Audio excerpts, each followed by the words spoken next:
Bonjour à tous, je suis Emeline Jarry, consultante formatrice sur les logiciels de gestion et de comptabilité chez CIBAP Informatique. CIBAP est une entreprise familiale vendéenne créée en 1993. Aujourd'hui, pour ce webinaire, nous allons voir ensemble la chaîne des ventes sur EBP Gestion commerciale et je vais vous donner 3 conseils. Normalement, vous devez voir mon écran. Sur cet écran, je reprends tous les documents de la chaîne des ventes pour refaire un petit point avant d'aller sur EBP Gestion commerciale. Tout d'abord, on crée un devis pour étudier le projet de notre client. Ce devis, nous pouvons le transformer en bon de commande puis en bon de livraison. Ces deux documents ont un impact sur les stocks. Et enfin, nous transformons le bon de livraison en facture et si besoin, en avoir. Voilà pour la chaîne des ventes. Je passe maintenant au logiciel EBP Gestion commerciale. Voici comment il se présente. Nous sommes actuellement sur la page d'accueil et vous avez en haut les différents univers de travail. Aujourd'hui, nous nous intéressons à la chaîne des ventes, donc je vais tout de suite passer à la création d'un devis. Pour cela, je vais dans l'univers client-vente et je viens ajouter un nouveau devis. Sur ce devis, je viens choisir un client qui vient de ma base client ou je pourrais ajouter un client par ici. Pour notre exemple, on va prendre la récré des petits bouts. Dans ce devis, je viens chercher mon bien si besoin, ou bien je viens taper une recherche. Par exemple, je veux vendre des poupées aujourd'hui, donc en tapant les premiers mots de la description de mon article, je retrouve facilement mon article. Je viens vendre 25 poupées. Je reviens faire la même chose avec mes articles suivants.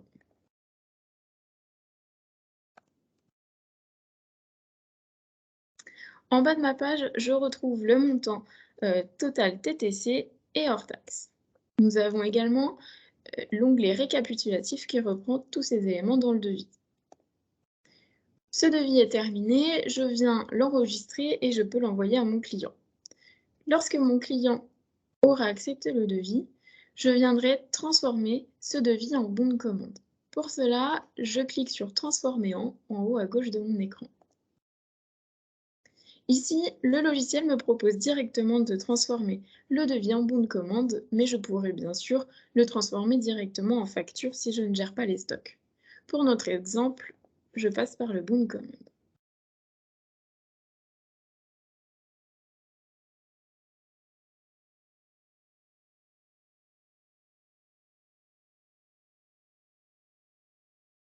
Ici, dans le bon de commande, je retrouve tous les éléments de mon devis et en haut à gauche de mon écran, je vois bien que je suis sur le bon de commande. Si tout est OK ici, je peux venir cliquer sur Transformer en et passer au bon de livraison. Toujours la même chose, je pourrais bien sûr passer directement à une facture. Pour l'exemple, je continue en bon de livraison.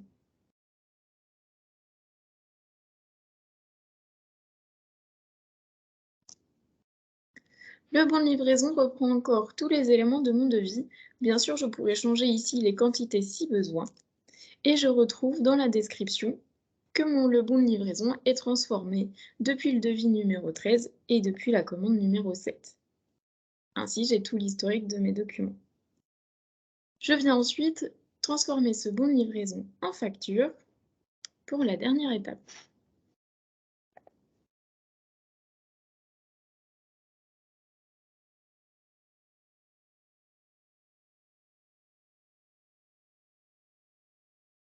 Je retrouve la facture en cours de rédaction, comme on le voit en haut à gauche de mon écran. Je retrouve tous les éléments de mon devis et ici, je pourrais venir ajouter des choses ou supprimer des choses s'il y a eu des changements entre le devis et la facture. On retrouve à chaque fois les mentions transformées de, donc du bon de livraison, commande ou du devis. Si tout est OK ici, je viens valider la facture. EBP Gestion commerciale me dit « Attention, quand je vais valider ce document, je ne pourrai plus revenir en arrière. » Seule l'adresse du client pourra être modifiée. Tout devient grisé, sauf l'adresse du client. Nous verrons dans un prochain webinaire le règlement des factures sur EBP Gestion commerciale. Ce sera sur la droite de l'écran. Voilà la transformation d'un document à un autre depuis le devis en bon de commande, puis en bon de livraison et enfin en facture. Si on devait faire un avoir, de la même manière, je cliquerai sur Transformer en haut à gauche de mon écran. Depuis la facture, je peux consulter l'historique du document. Ainsi, je retrouve le devis, la commande, le bon de livraison et la facture. Tous les documents sont bien liés, ce qui est plus simple pour rechercher quelque chose ou donner des renseignements à mon client. Le premier conseil de ce webinaire, c'est de bien utiliser le bouton Transformer en. Le deuxième conseil pour ce webinaire, c'est de créer vos articles, c'est-à-dire les biens, les services ou des nomenclatures. Pour les nomenclatures, nous allons reprendre un devis. La nomenclature permet de rassembler un bien et un service. Dans mon exemple, je suis sur un magasin de jouets et on va dire que notre client aimerait avoir des installations gonflables. Donc, dans ma nomenclature commerciale, je vais avoir les jeux gonflables et le temps de main-d'œuvre pour installer et désinstaller ces jeux. Pour cela, dans le code article, je viendrai ici chercher nomenclature commerciale et je la retrouve dans mon devis. On voit qu'il y a deux lignes, une ligne pour les biens, jeux gonflables, pour 4 unités, et en dessous, la prestation de service d'installation et désinstallation des jeux gonflables. Si le client veut 4 jours ou 5 jours de location, par exemple, ici, le montant net hors taxe vient de changer tout seul, ce qui me permet de gagner du temps dans mon devis. Plus vous créerez d'articles, donc soit de biens ou de services, etc., plus vous gagnerez du temps, plutôt que de tout retaper à chaque fois pour chaque devis. Et ça, c'était le deuxième conseil. Le troisième conseil, c'était de réviser le devis. Je vous montre. En cliquant sur un devis, je fais juste un clic droit. Et je peux réviser le devis. Cela me permet de récupérer le devis en entier, de ne pas retaper tout à la main et de venir emmener des modifications. Soit je viens changer le client, ou soit je rajoute un article, etc. En 2 clics, je peux reprendre un devis existant et l'améliorer ou alors ajouter des choses.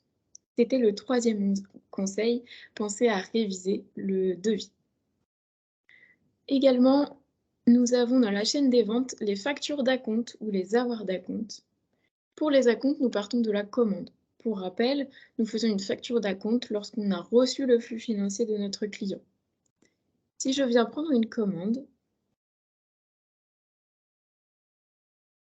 dans l'onglet Acompte ici, je pourrais ajouter une facture d'acompte.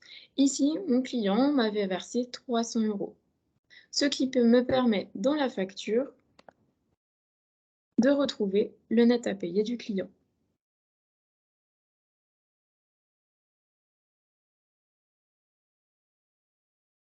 Ici, le montant total TTC de la facture était de 2 144 €.